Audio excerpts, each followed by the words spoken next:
Je veux montrer à toute la France que j'adore de vivre et je veux voir le bonheur dans chaque œil de chaque spectateur.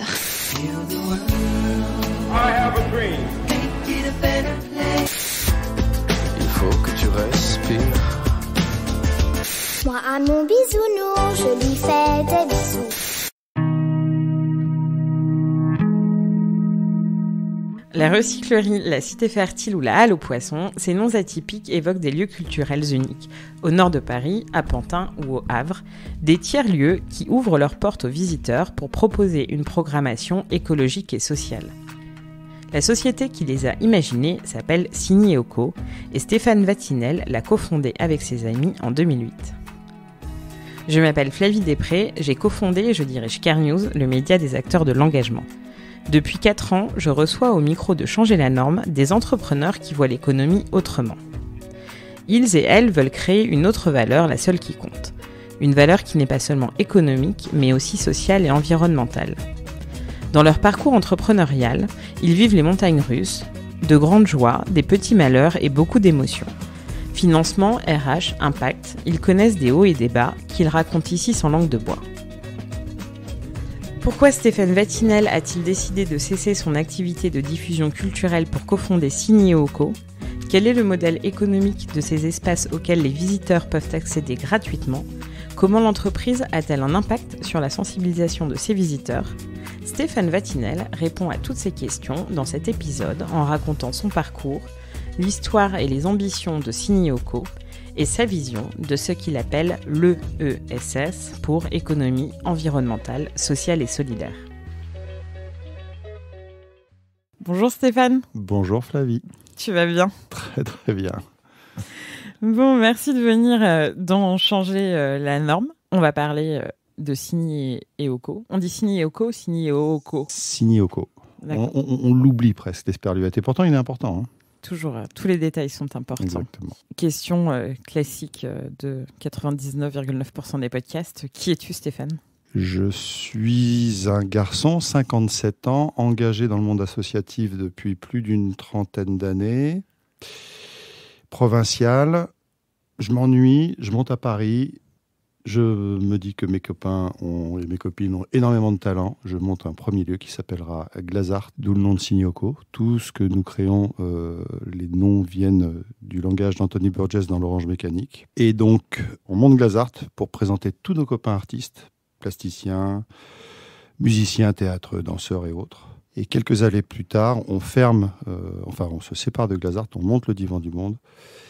Et un jour, un monsieur vient nous voir en nous disant « Vous pourriez faire tout ce que vous faites, mais dans un secteur qui est celui de l'écologie, de l'engagement social, et non plus du lieu strictement culturel et artistique. » On lui dit qu'on voit pas comment on va pouvoir faire, et on monte le comptoir général. Et derrière, on monte la recyclerie, la cité fertile, le pavillon des canaux, qui sont des lieux à engagement extrêmement forts et qui sont toujours calés ou calqués sur la programmation, l'engagement et un modèle économique. Alors justement, en parlant de modèle économique, c'est le but de changer la norme, mais on va parler aussi d'engagement. Et moi, mes histoires préférées, c'est les histoires de garage, c'est les histoires de début. Mais de vrais débuts, hein. Je veux pas du storytelling, voilà, je veux de la galère, du cambouis. Donc, quand tu fondes Signy & Co, je me suis concentrée très fort pour ne pas dire le « et » finalement. C'était il y a 15 ans.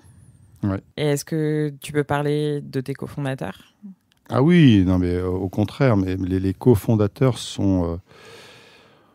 En fait, le premier véritablement garage qu'on ait connu, c'est Glazart, où c'est une association, on est 26 salariés et on monte le Divan du Monde et on monte une SAS et on est 26 actionnaires parce que ce sont tous les salariés, même les stagiaires qui sont arrivés une semaine avant, on leur dit hey, « tu veux pas venir avec nous, on va monter un truc, ça va être génial ».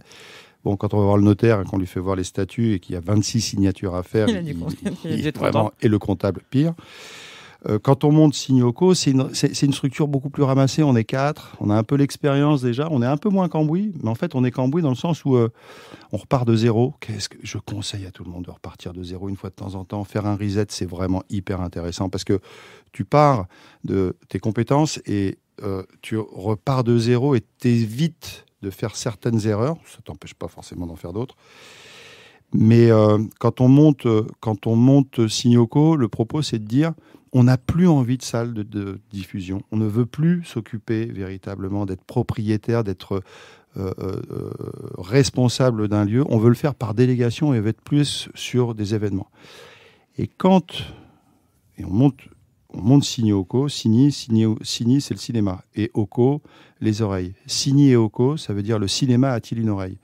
Et donc, à l'époque, on est allé voir le Festival de Cannes en leur disant il y en a marre que la musique, ce soit la 5e roue du carrosse dans le cinéma. Donc, nous, on va organiser des événements gratuits sur la plage et on va faire venir des compositeurs et des musiciens de musique de film. Moment d'apothéose, c'est quand Clint Eastwood vient faire du saxo sur la plage de Cannes. Et nous, on était en perte d'argent. On n'avait aucun modèle économique. C'était une catastrophe. Tout était gratuit. Ça a été génial. On est revenu broc complet et il y a un monsieur qui nous dit « Je viens d'acheter un centre d'aide par le travail, un CAT, KJMAP. Je veux en faire un lieu, on va dénoncer la France-Afrique et on va parler d'écologie. » Et il nous dit on ne peut pas programmer on peut pas mettre de concerts de musique parce qu'il y a les voisins qui entendent tout. On ne peut pas faire d'exposition parce que c'est très décoré. On a fait un ancien, comme si c'était un vieil hôtel colonial. On ne peut pas faire de théâtre parce qu'à l'intérieur, il n'y a pas de scène. Mais par contre, si vous voulez... Voilà. Et donc, on le regarde, on lui dit, qu'est-ce qu'on va faire ? Et il nous dit, démerdez-vous, programmez des événements, programmez des moments marquants, mais sur des thèmes où on va parler d'écologie, on va parler de dénoncer la France-Afrique. Et ce jour-là, je remercierai jamais assez ce monsieur. On s'est retrouvé avec un public à l'intérieur d'un lieu comme le Comptoir Général, pour celles et ceux qui connaissent, de gens qu'on n'avait jamais vus dans nos lieux de culture. On se retrouvait avec des gens qui étaient intéressés par autre chose que de la musique, du théâtre, de la danse et autres. Et on a vu arriver des gens qui voulaient parler d'écologie, qui voulaient parler d'impact, qui voulaient parler de... Là, aujourd'hui, on fait un peu notre mea culpa sur la France-Afrique avec Macron qui fait ses allers-retours en Afrique. Ça, c'était il y a 16 ans. Ça, c'est le premier. Et parce que depuis, dans les un peu iconiques ESS, Impact, il y a la recyclerie, la cité fertile. Il y a la halle aux poissons maintenant au Havre. Avec une volonté aussi selon les lieux, mais de réhabiliter ou de rénover, de recréer des choses. La cité fertile, c'est un peu dans cet esprit-là. Ouais, alors en fait, individuellement, quand je parle de chacun des lieux, je suis profondément amoureux de ces lieux. En réalité, quand on rachète la gare de la Petite Ceinture, d'abord j'ai appelé ma maman, en lui disant « Maman, on a acheté une gare à Paris, j'avais l'impression d'être au Monopoly. » C'est chic. C'est quand même, on n'achète pas une gare tous les jours à Paris. Je vous passe les conditions dans lesquelles on l'a acheté. On n'avait pas un rond, donc ça a été vraiment un montage scabreux pour arriver à trouver les financements. Ce que je veux dire, c'est qu'on était propriétaire surtout du papier sur lequel on avait signé, mais pas beaucoup des pierres. Les travaux se sont faits dans des conditions qui étaient extrêmement compliquées. L'entreprise qui faisait les travaux a fait un dépôt de bilan en plein milieu des travaux. Mais... Je me suis beaucoup plaint de mes travaux, mais j'ai trouvé mon maître là. Ouais, et en réalité, c'est marrant parce qu'on apprend beaucoup et c'est vraiment dans la difficulté qu'on apprend. Et surtout, ce qui a été très impressionnant et vraiment pour nous une histoire, le début d'une histoire fabuleuse, c'est que le jour où on a ouvert la recyclerie, on s'est retrouvé avec un raz-de-marée de personnes qui sont arrivées devant les portes, qui voulaient absolument rentrer dans ce lieu-là. Et nous, ça faisait un an et demi qu'on travaillait sur qu'est-ce qu'allait être la recyclerie à cet endroit de la porte de Clignancourt, à côté des Puces, sur la Petite Ceinture. Ça définissait quand même pas mal le projet. On était dans un quartier qui était quand même très largement abandonné, avec une population qui n'était pas du tout intéressée au départ, véritablement, par ces histoires de c'est quoi l'écologie, comment est-ce qu'on répare, comment est-ce qu'on réduit, comment est-ce qu'on renonce.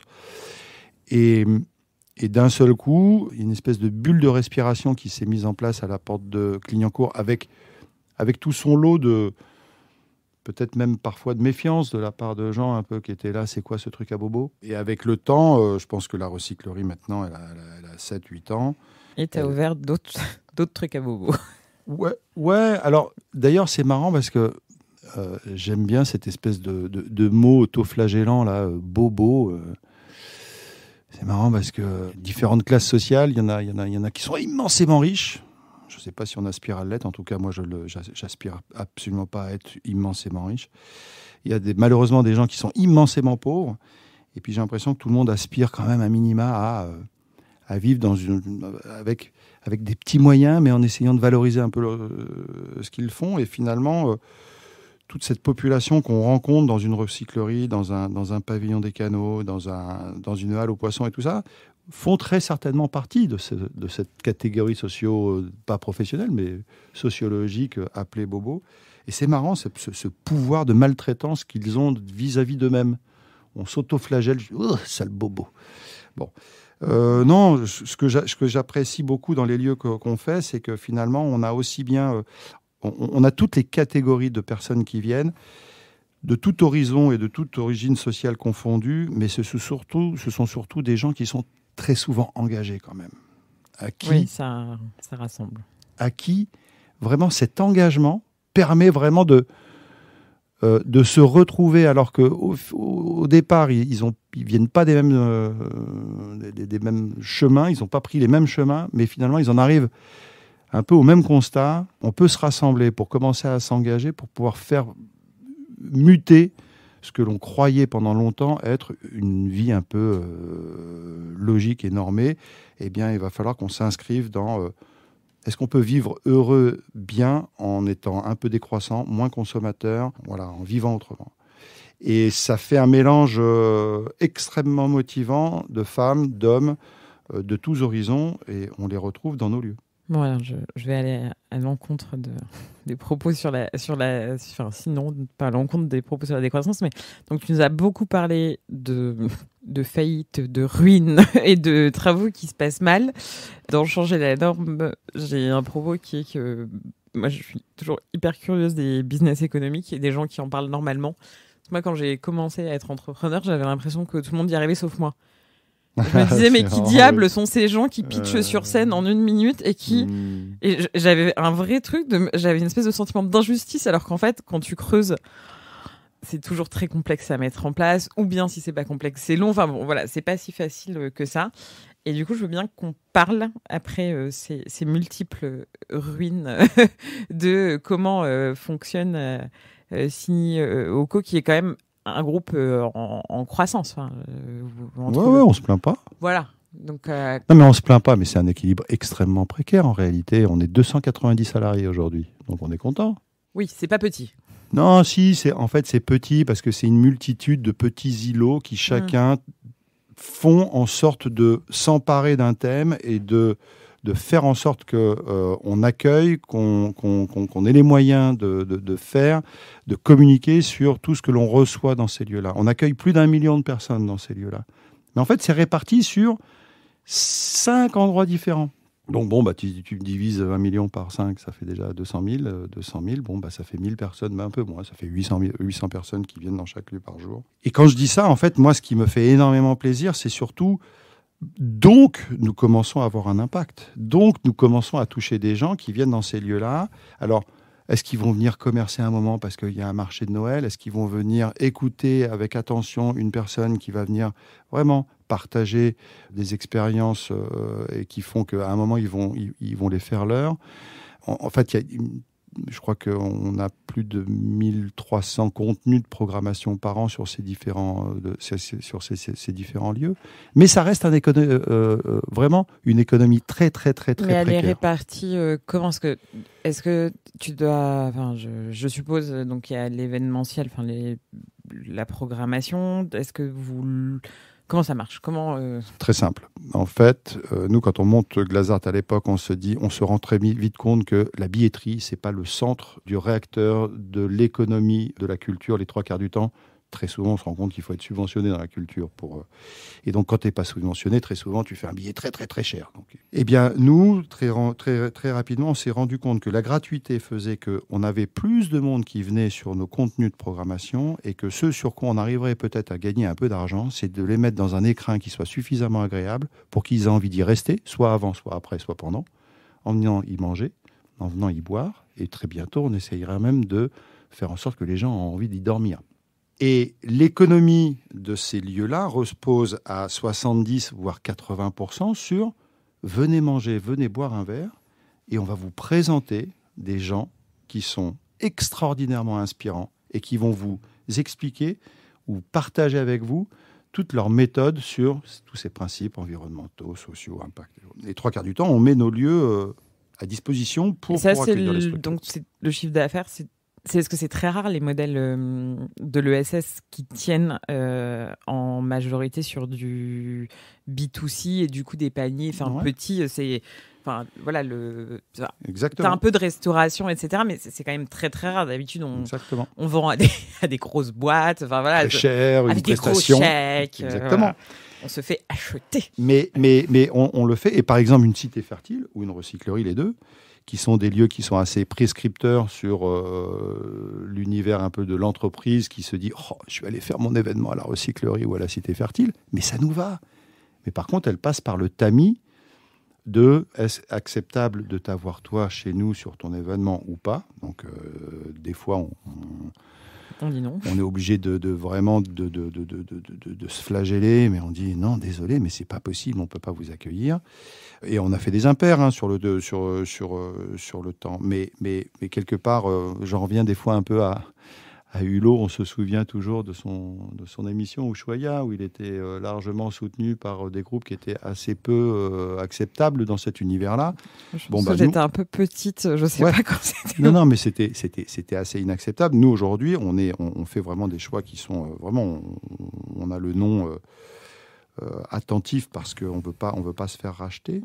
Au demeurant, on revendique notre partenariat avec Veolia sur la recyclerie, parce que si Veolia n'avait pas été sur la recyclerie une fois qu'on l'a eu monté, parce que des fois on fait un peu des impairs, on croit que c'est Veolia qui a monté. Non, pas du tout.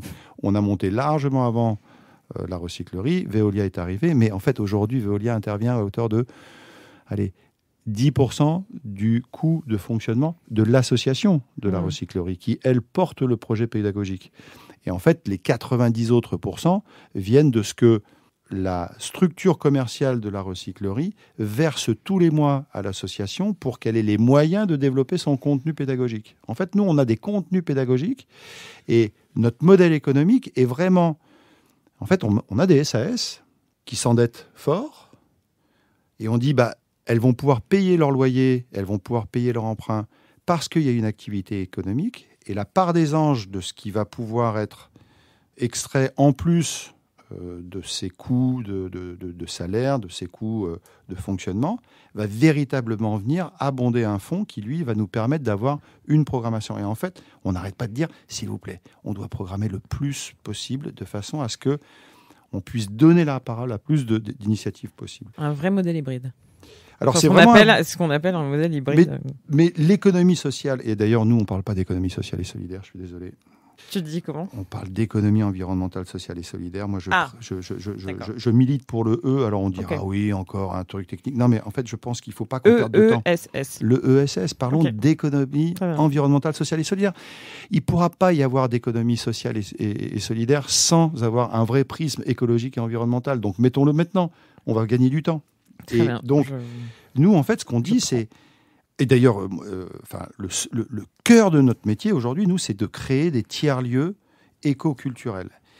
Et nous pensons, je pense, on est très nombreux à le penser chez nous, c'est qu'il y a un maillage territorial extraordinaire à faire pour que, plutôt que les Verts aient une permanence dans chacune des villes de France pour essayer de faire avancer les idées autour de l'écologie et de l'environnement, faites des recycleries, on s'en fout que ça s'appelle recyclerie, mais faites ces lieux un peu sympas à l'intérieur desquels les gens ont envie de se retrouver et venez les abreuver d'un contenu de tous ces gens fabuleux qui font des choses extraordinaires et dont le témoignage est important pour qu'il y ait de plus en plus de gens qui embrassent ces économies alternatives, l'envie de faire autrement.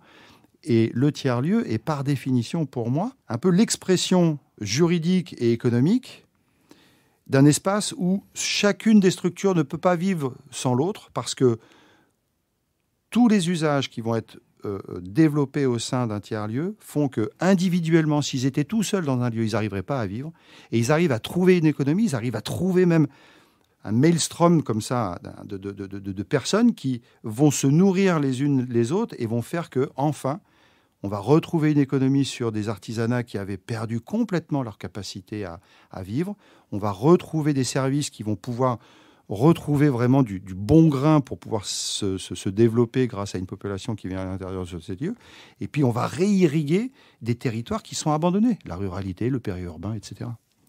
Alors, on va reparler de ESS dans un instant.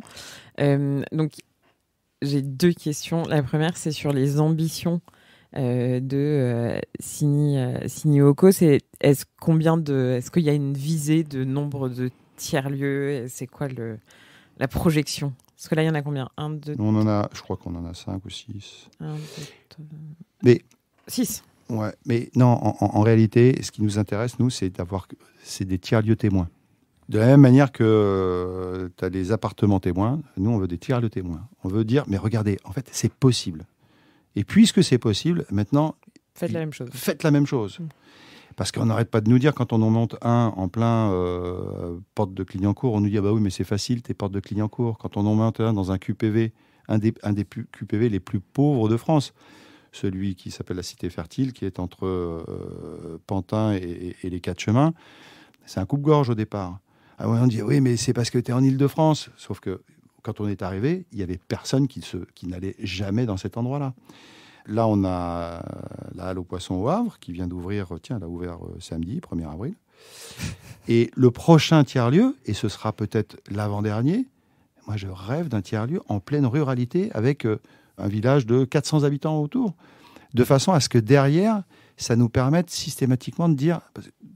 Nous, l'objectif, clair, 34 995 communes référencées au 1er janvier 2022. Chaque commune mérite son tiers-lieu. Et en fait, c'est une erreur. Chaque commune mérite ses tiers-lieux, parce que ce n'est pas un tiers-lieu par ville, en fait. Il en faut plein. C'est collaboratif, c'est collectif, c'est économie circulaire. Enfin, ça répond, ça coche pratiquement toutes les cases de l'ESS. Comme l'ESS, c'est l'avenir de notre pays, du monde, pas de ce pays. Univers, oui. Mais vraiment, oui. mais je le pense, mais absolument, mais définitivement. Ça passera par ces lieux-là qui peuvent être gérés collectivement sous forme de SCOP, sous forme de SIC, sous forme de... Il y a énormément de statuts différents. Et donc, nous, si on pouvait juste avoir des lieux très différents les uns des autres pour que ça donne l'envie à d'autres de les faire, de croire qu'il y a... Parce qu'aujourd'hui, dans le tiers-lieu, beaucoup se disent « Je ne pourrais pas faire mon tiers-lieu s'il n'est pas mis en route par une collectivité, payé par une somme assez conséquente de subventions. » Bon, nous, on dit, bien sûr, que suivant certains quartiers, suivant certains usages qu'on va développer au sein de ces tiers-lieux, heureusement que les pouvoirs publics sont là, parce qu'il faut qu'ils fassent leur mission. D'autres fois, il y a des tiers-lieux qui peuvent être plus proches d'une économie réelle, en tout cas d'une économie telle que celle qu'on connaît traditionnellement. Et donc, on dit, on va vous former, on va vous accompagner, on va vous incuber. Et donc, aujourd'hui, surtout, l'objectif principal, c'est le nombre de personnes que l'on va accompagner, former, incuber, qui seront autant de personnes et de projets qui feront des tiers-lieux sur ces 35 498 627 communes. J'ai une dernière question. Est-ce que le tiers-lieu, c'est franco-français ? Ah non, alors le tiers-lieu, c'est surtout pas français au départ. Alors d'abord, c'est les Américains qui en pensent. Ils m'énervent, ces Américains, tout le temps. Ils pensent à tout avant les autres, ça m'agace. Non, mais c'est Harold Oldenburg qui, en 86, définit le mot de tiers-lieu. Le premier lieu, c'est ton lieu d'habitation. Le second lieu, c'est ton lieu de travail. Et il dit, il y a bien un troisième lieu. On ne va pas vivre que chez soi et aller travailler à l'extérieur. Au milieu, il y a un lieu. Il y a un lieu qui est une destination choisie. Tu as décidé d'aller dans cet endroit. Et deuxième élément de cette définition, c'est que au sein de ce même endroit se développe un millefeuille d'activités qui fait que tu vas pouvoir rencontrer des gens qui ne font pas partie des raisons premières pour lesquelles tu es venu dans cet endroit. Il y en a un qui est venu pour se faire soigner, il y en a un qui est venu pour faire une activité sportive, il y en a un qui est venu pour, je ne sais pas, travailler. Ça va faire le tiers-lieu. Et j'ai bouffé la question. Non, parce que t'as répondu en partie, mais je ferai une petite recherche. Non, oui. je demandais si c'était les Allemands, très forts. Ils ont des lieux comme ça. Je ne suis jamais allée dans un tiers-lieu. Mais parce qu'on n'appelle pas ça comme ça. Mais non, des lieux multiples où il se passe beaucoup de choses. Là, en France, ça y est, c'est en train d'émerger de partout. Mais En Espagne, moi j'ai habité en Afrique avec mes parents pendant pas mal d'années. Il y a ces lieux, mais le premier tiers-lieu historique qui a toujours existé, c'est le centre de ton village. Il se passe quelque chose, tu es au centre du village, d'un seul coup, tu avais ces maisons qui pouvaient possiblement être éparpillées, puis d'un seul coup, il y a quelqu'un qui s'est dit, moi je vais faire ma charge ferrant, puis moi je vais coudre un peu de tissu, puis ils se sont mis tous autour de la place du village, et ils ont créé le premier tiers-lieu. Et donc c'est vieux comme le monde. C'est vieux. Du coup, je ne sais pas où est ma place de village. Sur la place Notre-Dame de Lorette, peut-être. Stéphane, est-ce que tu es prêt pour les questions finales ? Il faut répondre très rapidement. En une phrase max. S'il te plaît. C'est un défi. Quelle est la raison d'être de Signioco ? La raison d'être de Signioco, c'est véritablement de rapprocher le plus possible les profanes de toutes ces questions qui nous taraudent au quotidien, de façon à tenter de faire un monde meilleur, plus acceptable, plus en lien avec son environnement et sa nature. La femme ou l'homme politique que tu voudrais convaincre ? Malheureusement, s'il n'y en avait qu'un, mais en fait, j'ai envie de absolument tous les convaincre. Un seul. J'ai envie de convaincre Trump. La taxe que tu voudrais inventer ou supprimer ? Je ne comprends pas qu'on taxe pas les profits 100 fois plus que ne le fait, et je ne comprends pas qu'on taxe autant le travail. C'est une aberration sans nom pour moi. Je me dis, mais arrêtons de taxer autant ces pauvres gens qui vont au boulot tous les matins, et multiplions par 100 le montant de la taxe sur les gens qui spéculent sur le travail des autres. Le meilleur conseil entrepreneurial qu'on t'ait donné ? Ou le meilleur conseil entrepreneurial que tu te donnerais ? En fait, ça dépend des ambitions qu'on a. En réalité, j'ai 2 réponses. La première, c'est écoute vraiment ce que tu as envie de faire et n'écoute pas les autres. Et la deuxième, c'est écoute énormément les autres pour éviter de mal faire ce que tu as envie de faire. Mais bon, c'est contradictoire. C'est un bon conseil. Et la chose, selon toi, la plus urgente à faire pour changer la norme ? Informer chaque jour plus fort à quel point il est urgent d'agir, même en se disant que ça va nous faire un peu mal. Merci. Merci d'avoir écouté jusqu'au bout cet épisode. Changer la norme, le podcast de Care News, se retrouve sur SoundCloud, iTunes, Spotify et partout la technologie à l'heure de nous mener. N'hésitez pas à nous suggérer des invités, à faire des commentaires, à diffuser autour de vous et à noter le podcast afin de vraiment changer la norme. Merci.